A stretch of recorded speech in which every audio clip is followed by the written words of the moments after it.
Bismillahirrahmanirrahim. Assalamualaikum warahmatullahi wabarakatuh. Alhamdulillah wa syukurillah. La haula wa la quwata illa billah. Asyhadu an la ilaha illallah wahdahu la syarikalah. Wa asyhadu anna Muhammadan abduhu wa rasuluh la nabiyya ba'da. Allahumma sholli wa sallim ala sayyidina Muhammadin wa ala alihi wa sahbihi ajma'in. Usikum wa nafsi bitaqwallah faqad fazal muttaqun amma ba'd. Hatifillah rahimakumullah. Setelah kemarin kita membahas perang Ahzab, perang Khandaq, dan kita telah mengambil pelajaran darinya, pada kesempatan pagi ini saya akan bicara tentang pengusiran orang-orang Yahudi. Orang Yahudi itu saat itu di Madinah yang telah menandatangani Piagam Madinah. Itu ada 3 kelompok Yahudi besar, tiga besar kelompok orang-orang Yahudi, yaitu Yahudi Bani Quraizah, Yahudi Bani Nadir, dan Yahudi Bani Quraidah. Nah, watifillah, ternyata memang di dalam perjalanannya itu Yahudi tidak pernah bisa konsisten. Ya, dengan berbagai macam peristiwa yang menjadikan Rasulullah akhirnya memerangi orang Yahudi tersebut dengan istilah perang memang. Sebagaimana yang terjadi pada kaum Yahudi Bani Quraizah, itu terjadi pada awal-awal Hijriah. Ya, saat itu ketika terjadi ada seorang muslimah yang melihat atau sedang berbelanja ke tempat perhiasan orang Yahudi. Nah, ternyata orang Yahudi itu punya pikiran-pikiran buruk. Bagaimana muslimah ini dipermalukan. Ya, seperti sekarang ini. Ya, muslimah itu bagaimana dipermalukan. Maka menurut riwayat yang ada di sini itu, kerudung muslimah itu ditali tanpa dirasakan muslimah tersebut. Maka ketika muslimah itu bangkit, maka segeralah terbuka auratnya. Nah, saat itu muslimah itu berteriak, ya, maka kedengaran orang muslim saat itu, ya, orang muslim itu lalu membunuh orang Yahudi itu. Nah, ternyata orang Yahudi juga punya persatuan dia. Akhirnya orang Yahudi itu membunuh orang muslim tersebut. Dari itu Rasulullah mengatakan kamu telah melanggar aturan-aturan itu, karena dalam perjanjian itu, ya, orang Yahudi dilarang untuk memusuhi kaum muslimin. Orang Yahudi antar kaum Yahudi dilarang untuk saling bertempur di kota Madinah. Itulah perjanjian yang telah ditandatangani oleh mereka. Ternyata ini dilanggar. Ya. Maka dari itu Rasulullah mengerahkan para sahabat-sahabatnya untuk mengepung Bani Quraizah. Ini orang Yahudi, ya. Yang lama pengepungan itu hampir selama 2 pekan, ya, akhwatifillah.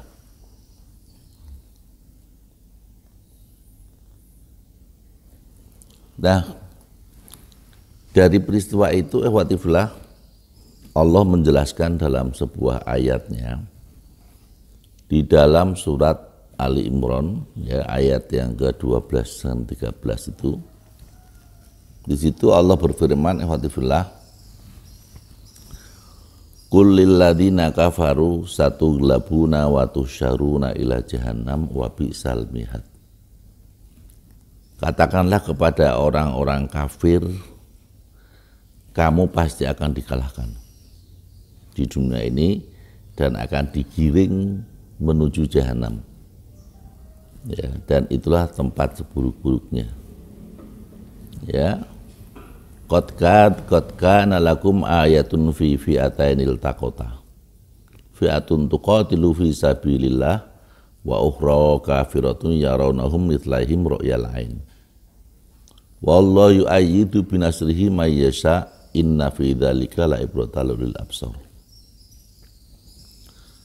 Sesungguhnya telah ada bagi kamu pada dua golongan yang telah bertemu, yaitu orang muslim dalam sebuah pasukan dan orang kafir di pihak yang lain. Ya,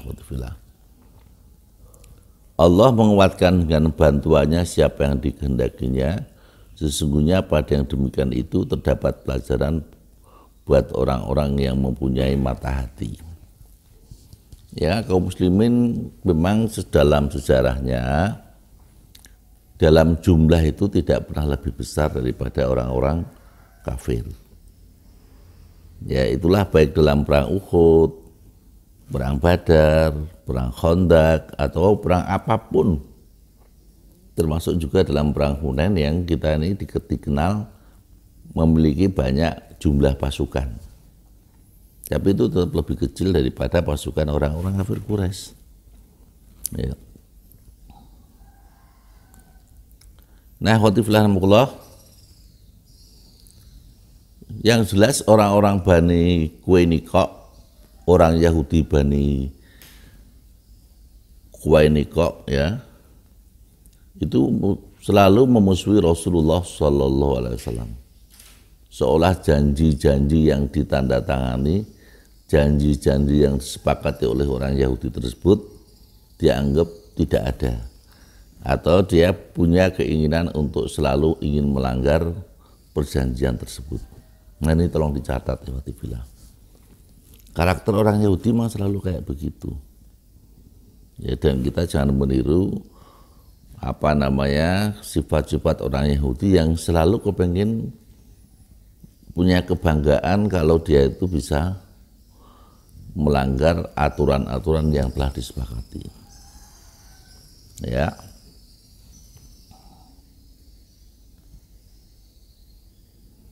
Maka ketika itu setelah terjadi peristiwa yang tadi sudah kami sampaikan tadi, ya, Rasulullah marah dan Rasulullah mengumpulkan para sahabatnya, dan akhirnya Rasulullah mengepung Yahudi Bani Qainuqa, ya.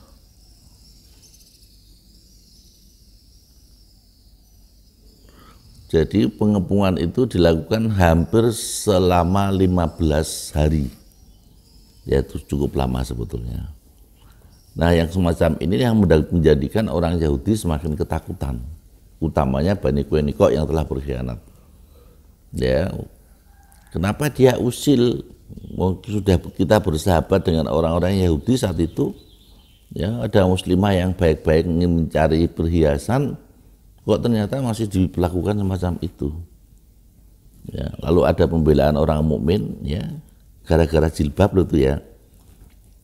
Udah terbuka sehingga berteriak, orang mukmin pun juga berdiri dan marah sehingga memukul orang Yahudi tersebut sampai mati.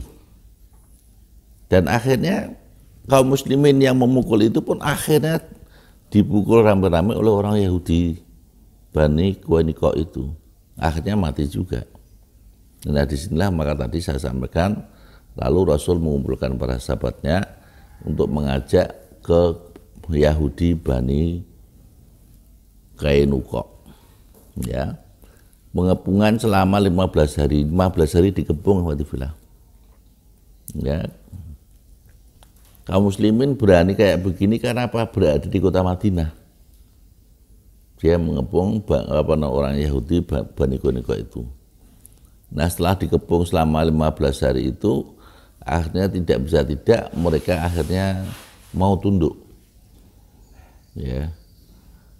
Mau tunduk, lalu salah satu tokoh Yahudi, Abdullah bin Ubay bin Salul, ya, dia mengusulkan pada Rasulullah, ya Rasulullah, ya jangan engkau hukum mereka.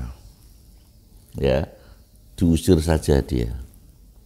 Ya, sebutnya pimpinan-pimpinan Yahudi sudah menawarkan kepada mereka, apakah hukumannya itu adalah anak-anak dan wanita itu dibunuh, lalu kamu disuruh pergi, harta menjadi miliknya orang-orang mukmin.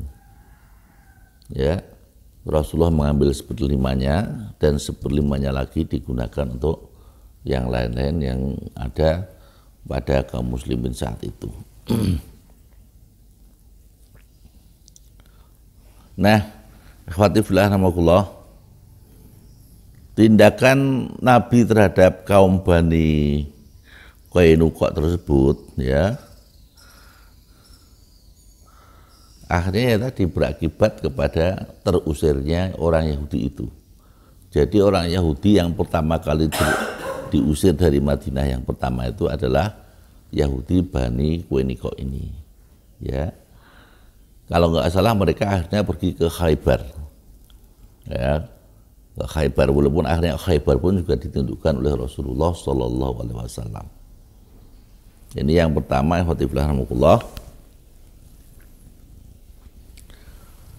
Nah, terhadap kondisi Yahudi yang semacam itu, maka Allah menurunkan surat Al-Maidah ayat 51 sampai 52 yang bunyinya, ya ayyuhalladzina amanu la tattakhidul yahuda wan nasara auliya, ya, ba'dhum auliya'u ba'd wa may yatawallahu minkum fa innahu minhum innallaha la yahdil qaumadz zalimin fataral ladzina fi qulubihim maradun yusari'una fihim yaquluna tahsa an tusibana dairah fa sallallahu ayyatiya bil fathi aw amrin min indihi fayusbihu ala ma asarru fi anfusihim nadimin. Jadi ayat ini mengatakan, wahai orang-orang yang beriman, ya, janganlah kamu menjadikan orang-orang Yahudi dan Nasrani sebagai teman setiamu. Mereka satu sama lainnya saling melindungi. Barang siapa di antara kamu menjadikan mereka teman setia, maka sesungguhnya dia termasuk golongan mereka. Jadi kalau orang mukmin itu menjadikan orang Yahudi teman setianya, itu yang ngomong sendiri adalah Allah dalam Al-Quran. Ya, fa innahu minkum, atau ya sebetulnya kamu adalah termasuk bagian dari mereka itu. Nah, ini harus berhati-hati kita itu. Ya, sungguh Allah tidak memberikan petunjuk kepada orang-orang yang zalim. Maka kamu akan melihat orang-orang yang hatinya berpenyakit, ya, fataral ladzina fi qulubihim maradun, ya, segera mendekati mereka, segera mendekati orang Yahudi, orang Nasrani, seraya berkata, kami takut akan mendapatkan bencana. Mudah-mudahan Allah mendatangkan kemenangan kepada Rasul-Nya atau suatu keputusan dari sisinya sehingga mereka menjadi menyesal terhadap apa yang mereka rahasiakan dalam diri mereka. Ya kadang-kadang kayak begini loh, makanya apapun juga ikhwatifillah, orang muslim itu harus memberikan pembelaan terhadap kaum muslimin. Itu harus sebetulnya. Ya, jangan alasan toleransi kita mendahulukan orang-orang Yahudi dan Nasrani. Memang orang Yahudi dan Nasrani itu adalah teman kita di dalam membangun bangsa. Ya, teman kita dia. Jangan kita musuhi. Tapi jangan kita itu berteman dekat dengan mereka. Karena Allah mengatakan fa innahum minkum.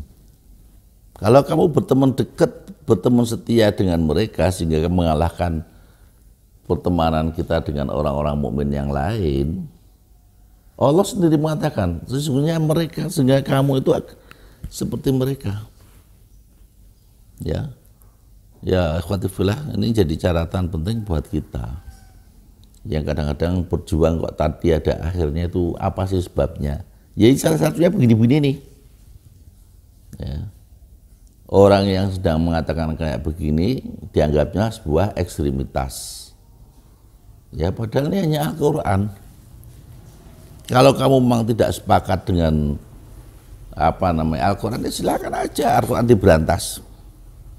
Kalau dia berani. Ya.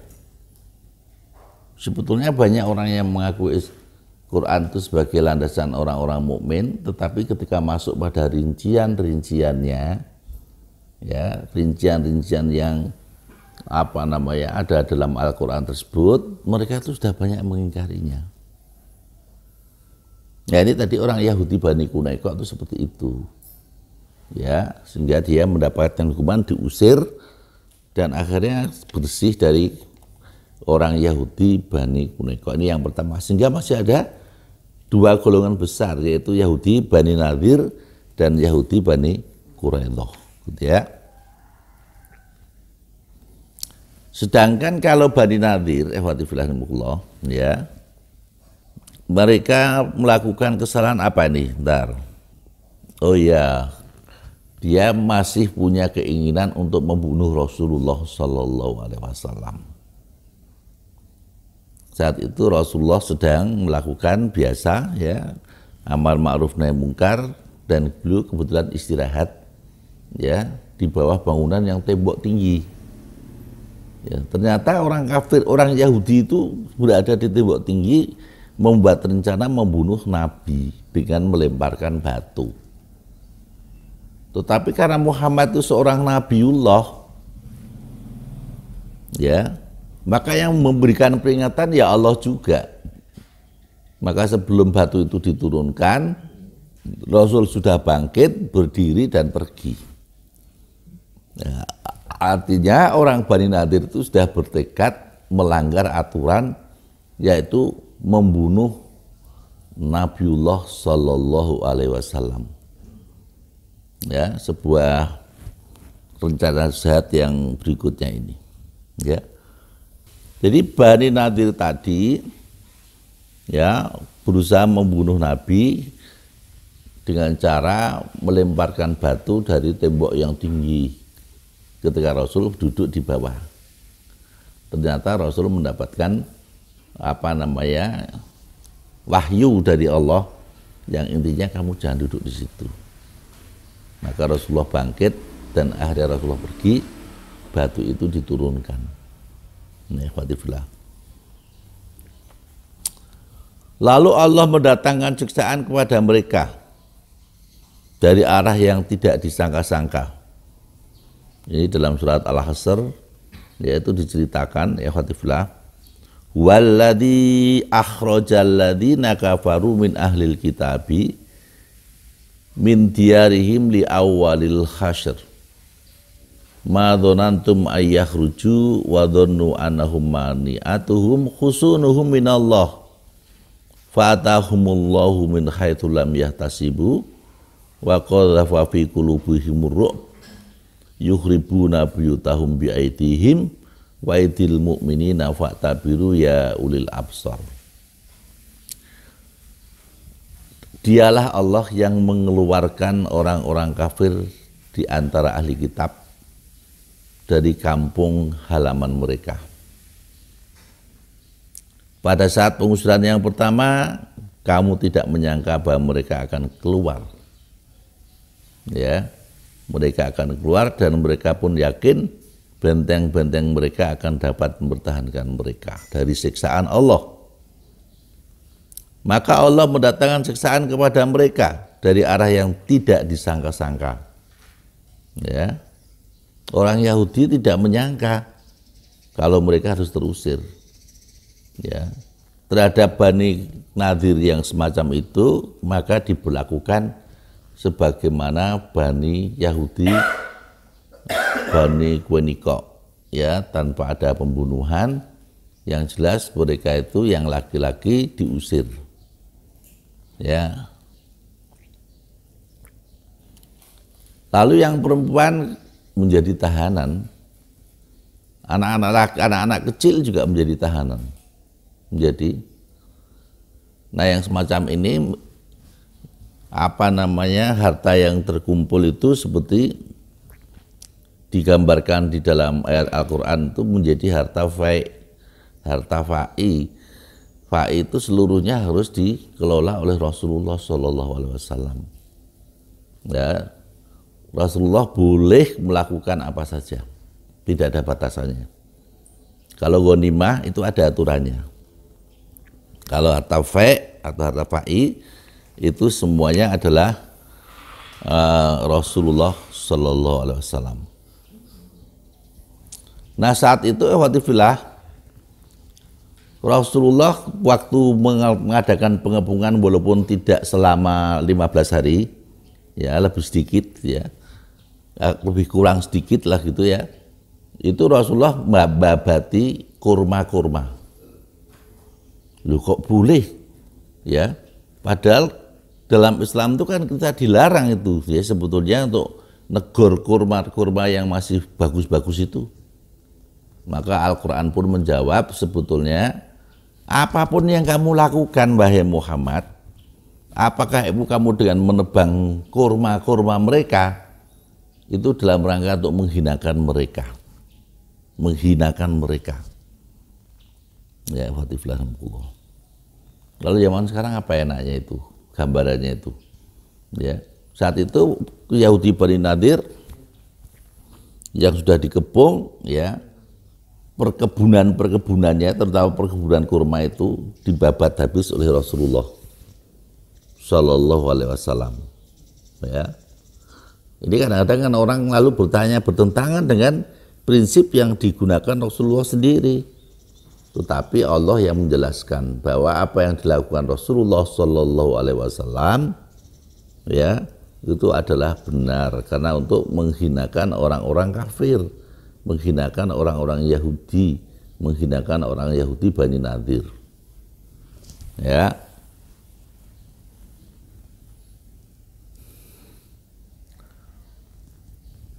Nah, lalu nasib tadi saya sampaikan, nasib hartanya orang-orang Yahudi itu milik siapa?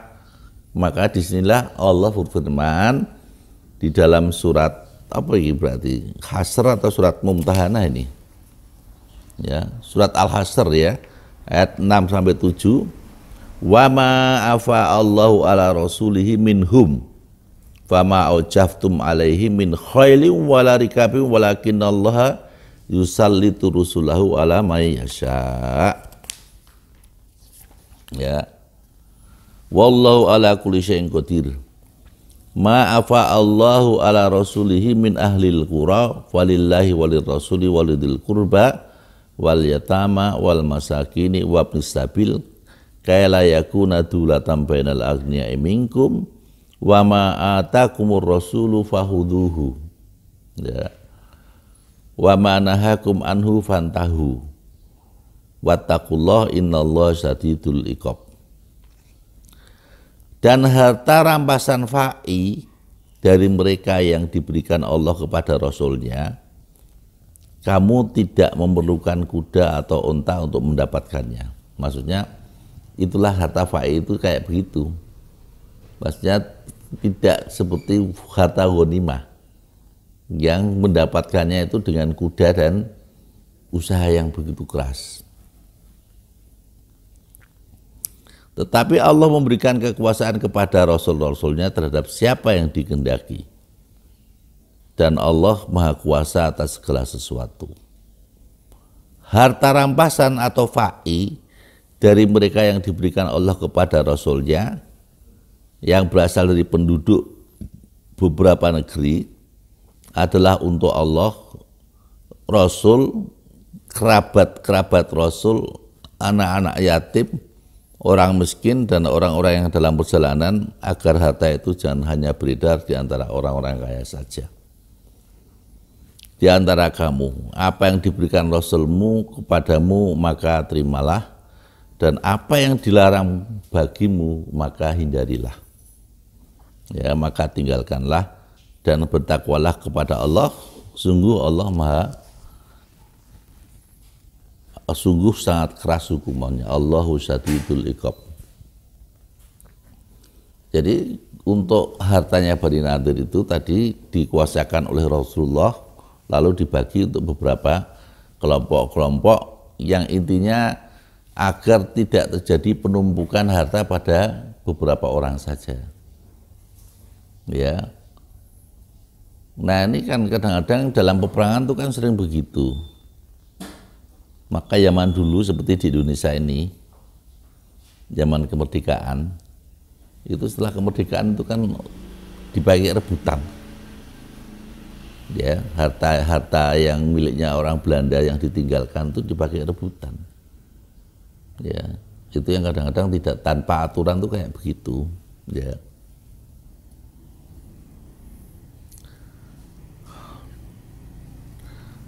Nah, makanya ditutup di ujung ayat itu,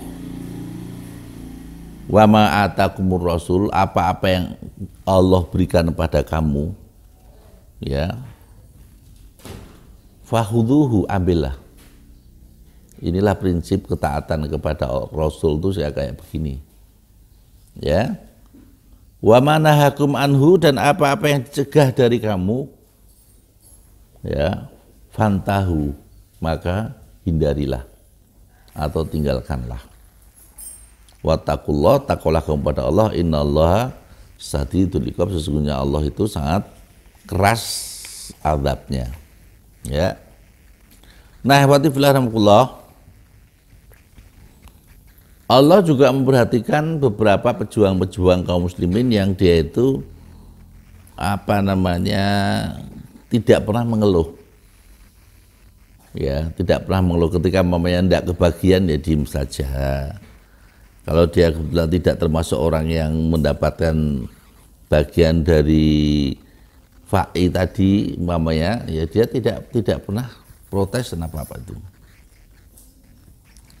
Dalam sebuah firman-Nya Al-Hasr ayat yang ke-8, lil fuqara'il muhajirin alladzina ukhriju min diyarihim, ya, wa amwalihim yabtaghuna fadlan minallahi wa ridwana wa yansuruna Allaha wa rasulah ulaika humus shadiqun. Jadi harta rampasan itu juga untuk orang-orang yang berhijrah, yang terusir, dan ini orang-orang muhajirin, ya, dari kampung halamannya dan meninggalkan harta bendanya untuk mencari keridhaan Allah Subhanahu wa taala. Ya. Jadi orang-orang muhajirin itu yang juga meninggalkan harta mereka cukup banyak di Mekah. Ya. Maka orang yang kayak begini ini juga punya hak, harus diperhatikan, dan Rasulullah sangat memperhatikan. Kalau nggak salah, pada peristiwa Bani Nadir ini, para sahabat Ansor kan tidak mendapat bagian. Ya, Ansor tidak dikasih. Ya, lalu ada yang bertanya, ya Rasulullah, ya, kami ini kan sama-sama berjuang. Ya, walaupun oleh Al-Quran dikatakan kamu mendapatkan harta fai' tadi, ya, tidak dengan usaha. Ya. Tapi orang-orang Ansor iri kepada orang-orang muhajirin yang mendapat perhatian yang luar biasa dari Rasulullah Shallallahu Alaihi Wasallam. Maka Rasulullah mengatakan, ya, karena itu bisik-bisik banyak sekali, ya, mengatakan Rasulullah tidak adil. Ya, karena dia hanya memperhatikan orang-orang muhajirin. Orang-orang Ansar tidak mendapat perhatian. Maka saat itu Rasulullah menemui orang-orang semua para sahabat. Wahai kamu, apakah kamu memilih aku atau kamu tetap memilih bagianmu? Ya, kamu tetap memilih harta itu atau memilih aku? Gitu ya. Aku akan berada di Madinah. Ya, maka sahabat mengatakan aku memilih Rasulullah. Ya, maka saat itu Rasulullah mengatakan saya berada di sini. Ya, ini untuk bagian orang-orang muhajirin yang dia juga meninggalkan harta-harta mereka yang cukup banyak di kota Makkah. Ya, dia ke sini tidak membawa apa-apa dalam rangka untuk mencari ridha Allah. Nah, saat itu orang-orang sahabat Ansor lalu banyak yang menangis. Ya. Saya tuh kalau baca sejarah ini dulu tuh ya, saya juga ikut menangis kalau begitu. Ya. Orang yang kecintaannya kepada Rasul begitu luar biasa. Ya, awalnya dia ada gejolak, tapi begitu dijelaskan, ya akhirnya dia mengikuti Rasulullah Shallallahu Alaihi Wasallam. Nah, watifillah rahmatullah, ya. Tadi sudah saya sampaikan bahwa hartanya Bani Nadir itu menjadi harta fa'i, ya. Nah, pada saat itu terjadilah peristiwa-peristiwa istar. Istar itu apa? Istar itu mendahulukan kepentingan orang lain, walaupun dia sendiri butuh. Ya, walaupun dia sendiri butuh. Nah, salah satu penggambaran orang yang istar ini adalah suatu saat datanglah kepada Rasulullah seseorang yang mengatakan, ya Rasulullah, saya lapar. Ya, saya kelaparan, gambarnya sudah beberapa hari tidak makan. Maka lalu Rasulullah bertanya kepada Muhajirin dan Ansor yang saat itu, ya, siapa yang ingin menjamu tamuku? Ya. Maka seorang Ansor, ya, dia mengatakan, ya saya ya Rasulullah. Ya, ketika dia pulang ke rumah, dia tanya kepada istrinya, ada makanan tidak? Istrinya mengatakan, makanan ini jatahnya untuk anak-anak. Maka dia mengatakan, kalau begitu anakmu suruh tidur. Ya, ya kalau kamu dengan berbagai macam trik, ya, yang intinya bagaimana anaknya bisa tidur. Nah, nanti tamu dari Rasulullah itu kalau datang, nanti kita minta, kita seolah-olah makan. Maka ketika datang, namun itu dikasih makan yang untuk ukuran orang dewasa, tapi orang itu dia dengan alasan, saya tak menemani istri ya, lampunya dimatikan, dia bersama istri seolah-olah makan. Ya. Setelah paginya dia bercerita kepada Rasulullah. Ya. Setelah pagi dia bercerita kepada Rasulullah Shallallahu Alaihi Wasallam.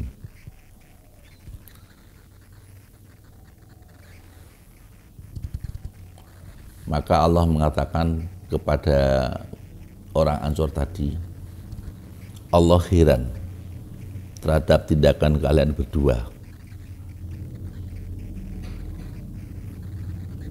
terhadap tamu kalian berdua.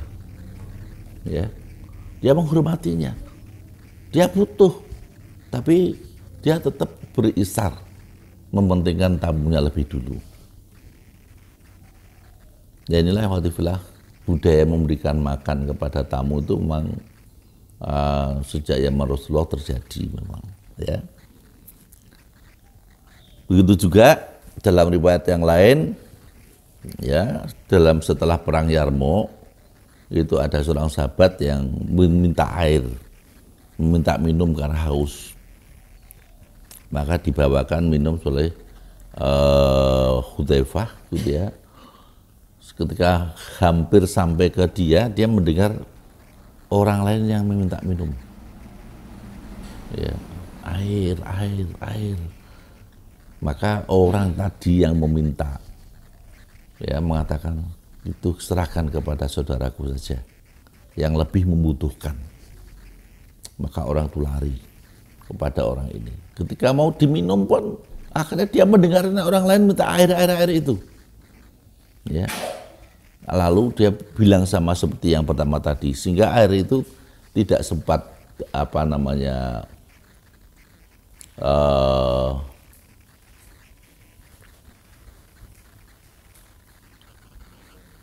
tidak sempat diminum, ya, monggo.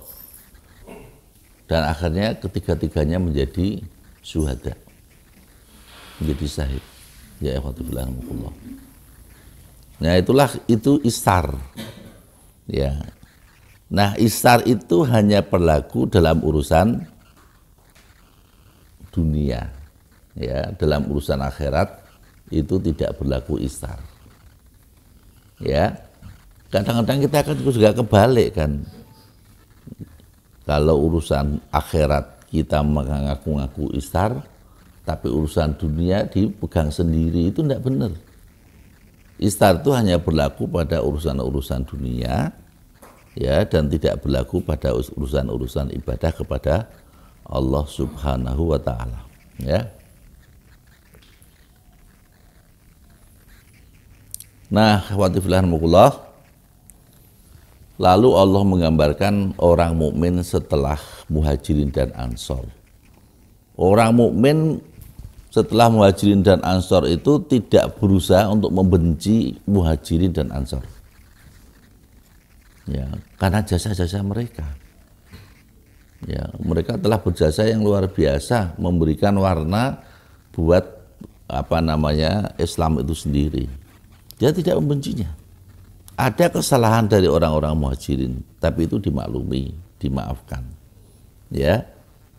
Makanya kita kadang-kadang terbalik. Kalau sudah benci, walaupun kesalahan itu kecil, itu diungkap terus. Padahal sebetulnya itu sudah berlalu masa yang panjang dan dia sudah berubah sebetulnya.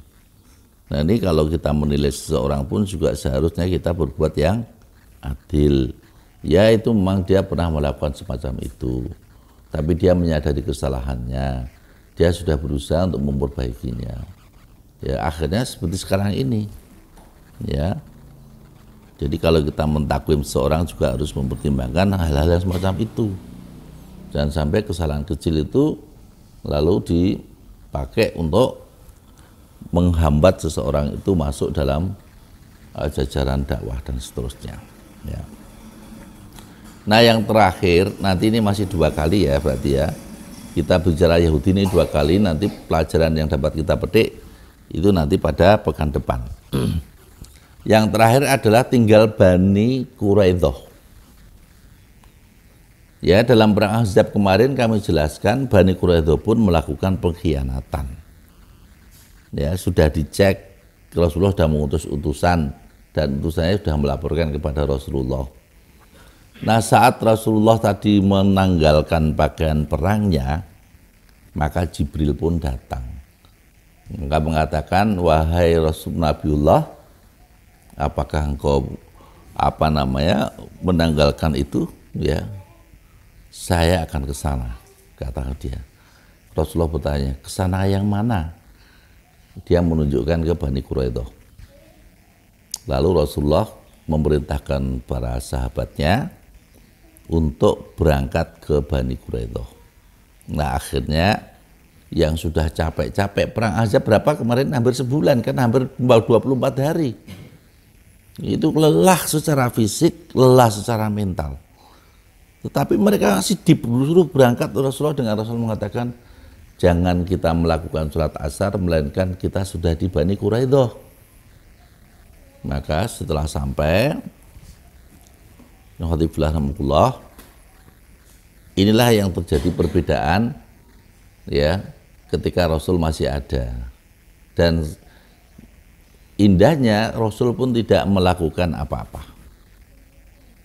Ya, ketika ada orang yang sholat lebih dulu dan ada yang sholat asar di waktu hampir isya, ya di Bani Quraidah itu.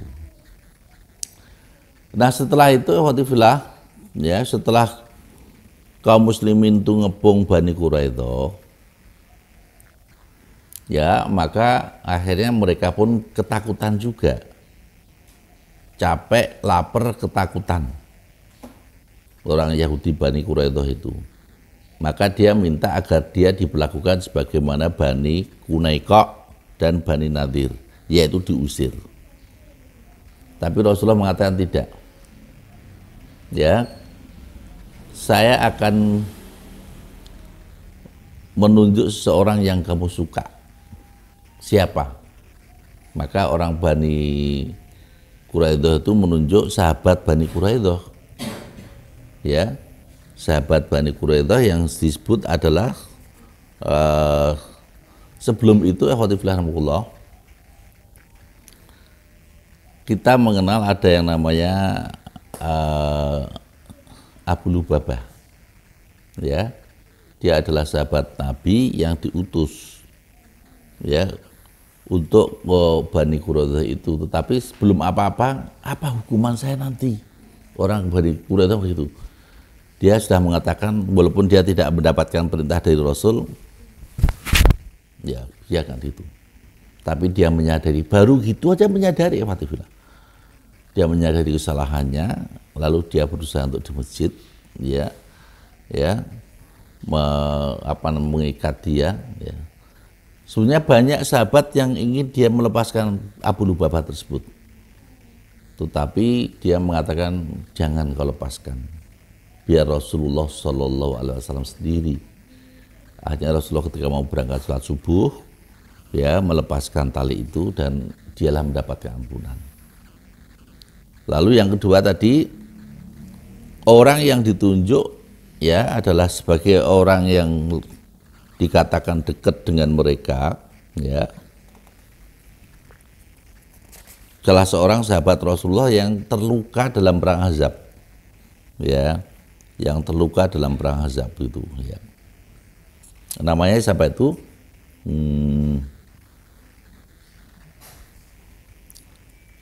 Saya agak lupa namanya. Di sini ada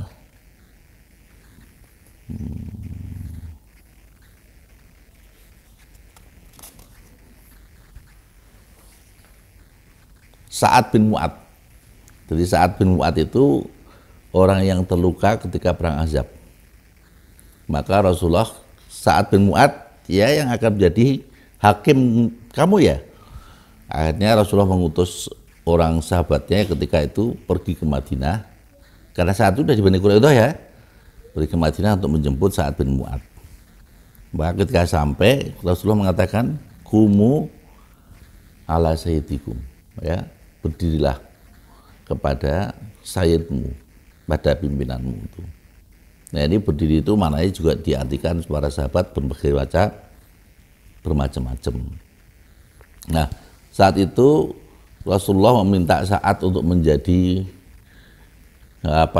juri atas permintaan orang Yahudi Bani Quraidah.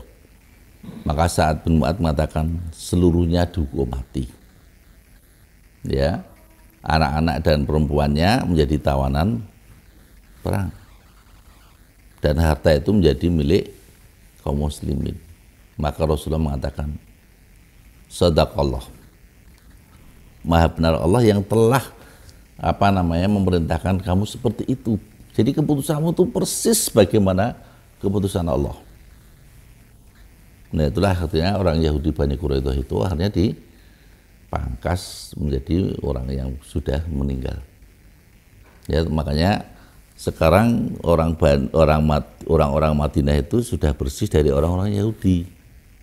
Ya, apakah zaman sekarang masih ada orang-orang Yahudi di Madinah? Saya tidak begitu tahu. Tapi kalau toh ada, bukan merupakan komunitas yang besar, bukan merupakan kelompok-kelompok yang bersatu dan seterusnya. Ya, alhamdulillah.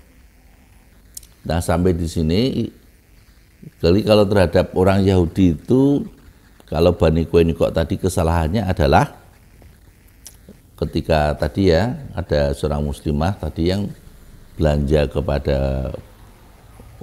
ahli perhiasan orang Yahudi ternyata diganggu, dibela orang muslimin dan orang muslimin pun juga dibunuh orang Yahudi. Maka Rasulullah mengadakan perang terhadap orang Yahudi Bani Quraidah. Bani Nadir ya yang ingin mencelakakan Rasulullah ya dengan melempar batu dari atas tembok yang tinggi. Ya.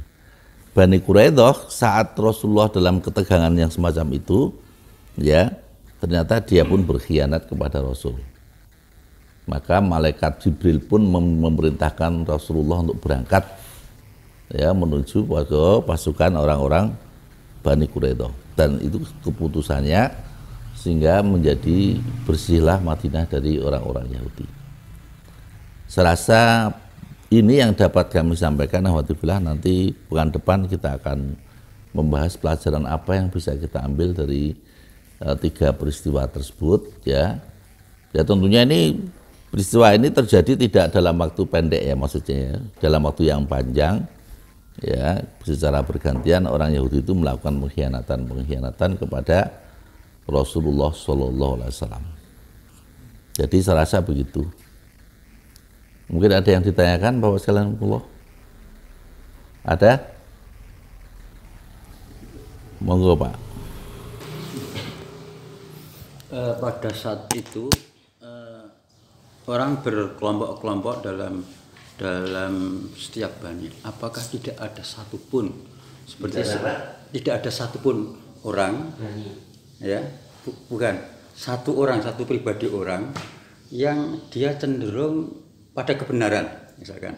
Kalau di sini kata umpamanya seorang Tionghoa yang begitu sifatnya, apakah tidak ada yang baik gitu, Ustaz? Sehingga pada keterangan ini Bani Quraidah, Bani Nazir dan sebagainya itu bisa saya simpulkan itu kesemuanya orang-orang yang dolim gitu, Ustaz.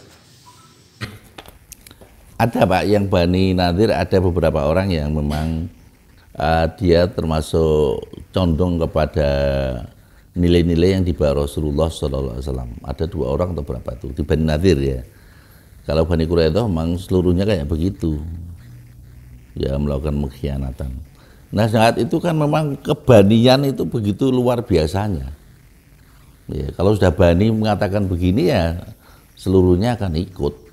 Ya zaman sekarang ini juga begitu kan. Kalau di Irian Jaya itu kalau ada suku tertentu ya sudah merasa tersinggung, ya semuanya ikut tersinggung. Ya. Dan memang begitu, Pak. Tapi memang diceritakan di dalam Bani Nadir itu ada beberapa orang yang memiliki kesadaran untuk mengikuti Rasulullah, dan orang ini akhirnya dibiarkan, tidak dukung.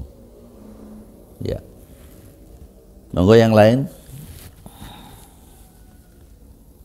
Kalau nggak ada kita akhiri ya. Dan kita cukupkan. Mari kita akhiri dengan doa kafaratul majlis. Subhanakallahumma wa bihamdika asyhadu an la ilaha illa anta astaghfiruka wa atubu ilaik. Astagfirullahaladzim. Wassalamualaikum warahmatullahi wabarakatuh.